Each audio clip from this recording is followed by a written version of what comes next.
is, number one, health. Good health. Good health lang talaga for me and my family. And, continued blessings for me in this new chapter of my career. Ano pa ba? Love for everyone. How about how about love and like For me, it'll come. Not looking, but how it is. It comes in the most unexpected times. So hopefully, who wouldn't want to be in love, diba? But it'll come in time. Pero Jude, mahirap pag gumawa ng mga heartbroken song pag hindi ka inspired dun sa ginagawa mo. Tulad kanina na-mention mo meron kang bagong release na Song, yes. Actually, I didn't write the song though. It was written by Kio Priest.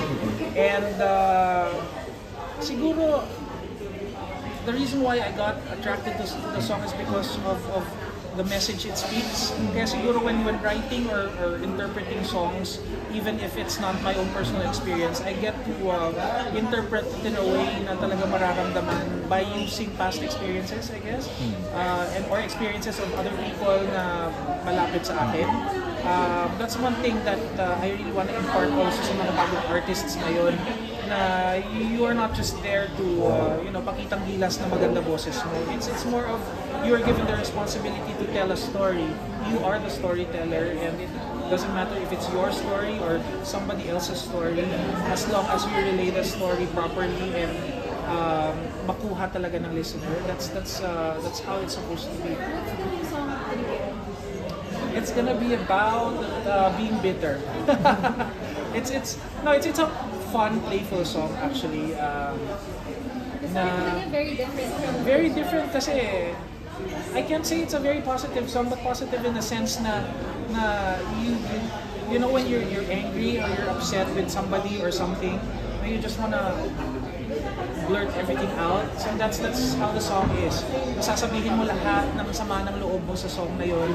And then after that song, it's like bye-bye. Parang ganon. So hopefully you get to hear the song very soon. Congratulations on your birthday. Thank you so much. One photo lang, please. Yeah. Ako muna. Okay. 1, 2. Diba po? 1, 2. Thank you po. Skin mo. Wait lang. 1, 2, 3. Ang ganda na skin mo. May konting makeup pero Ako may happy skin. Parang poreless. What's your reaction na yung Forevermore? It's para talaga naging anthem na siya. You know, it's funny kasi Forevermore was recorded, same time with the past.